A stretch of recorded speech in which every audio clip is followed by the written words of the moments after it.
Alright guys, I'm tripping out. This is such a good wave. This is like peak life experience. Like I'd rather surf this wave than get barreled at Jaws. Honestly, to surf, like this is the Arctic Ocean. I have a dream to surf all 7 oceans in the world. I've surfed 2, the North Pacific, the North Atlantic. I'm about to surf the Arctic.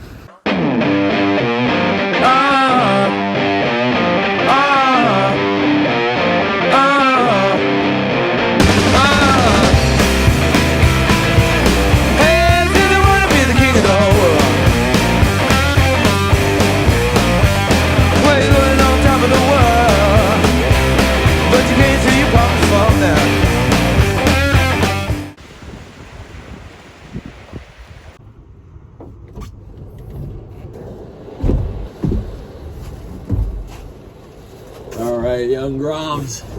I've been researching my whole life. When I was young, I would just go onto YouTube and type like surfing in Brazil, surfing in Ecuador, surfing in like China. I would look up everywhere, like surfing in Maine, surfing in like Nova Scotia. I wanted to learn everything and like see where the good waves were. When I was 16 years old, I wanted to go to Iceland. I was like, this place looks so sick. I've seen some footage there.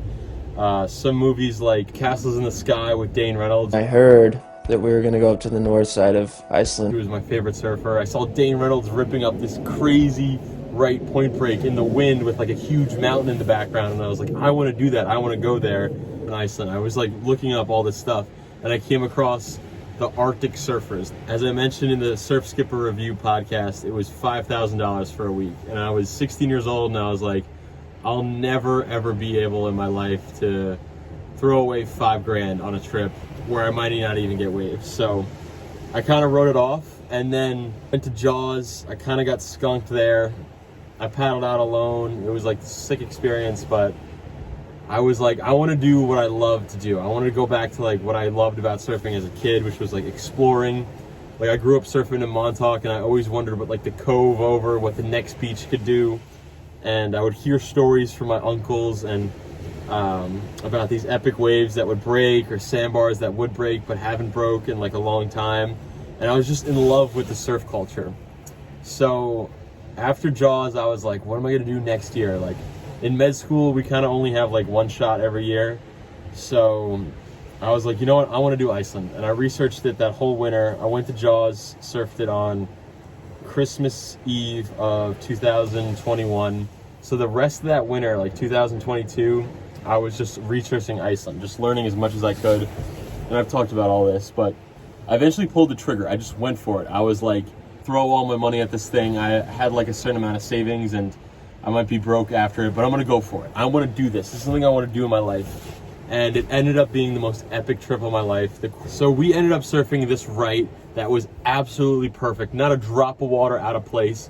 No waves to duck dive, no current, all the X factors, no one in the lineup.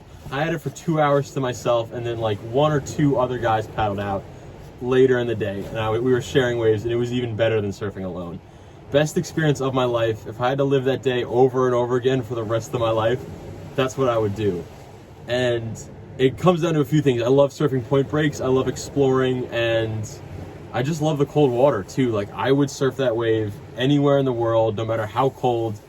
I just love that wave basically. And you can see it in this footage. I'm just like doing cutbacks. I had the nice low rocker board.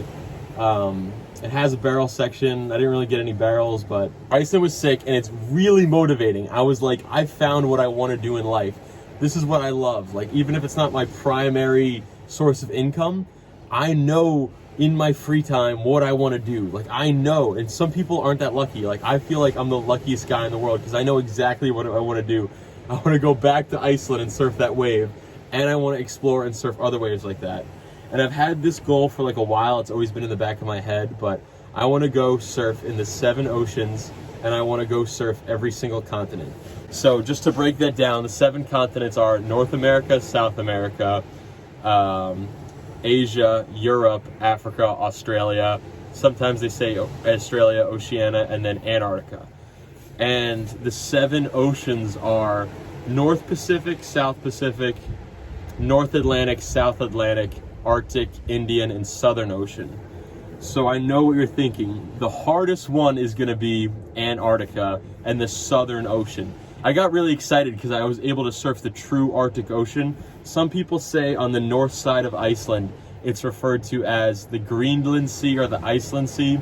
Some people also refer to as the Arctic Ocean as its broad base, like including the Greenland, Norwegian, and Iceland Sea, and all the Aleutian Islands and the Bering Sea. That's the definition I'm including. And then there's an even broader definition of the Arctic Ocean that includes some of the waters south of Iceland. Now, I'm not going to include that because to me that just makes sense that that's the North Atlantic. Like the south side of Iceland is the North Atlantic. So that's why I was so excited to surf this wave on the North Shore, because it was the true Arctic Ocean. It was the second hardest one, and we basically did that first.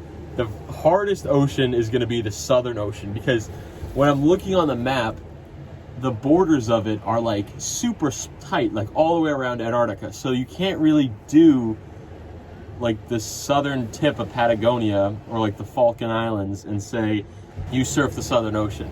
Every map is subjective, like they're made by a human being. There's no like dotted line in the middle of the ocean, but as I learn more, maybe I'll figure out within my own moral compass whether or not Patagonia, Falkland Islands are within the Southern Ocean. Break it down now. I have surfed North America and Europe. So I've only surfed 2 continents, but I have surfed 3 oceans. I've surfed the North Pacific, the North Atlantic, and the Arctic. So I'm only 4 oceans away. The hardest one being Antarctica. And I want to do this all by the time I'm 30 years old. I'm 25 years old right now, and I have 5 years to do this. That's my plan.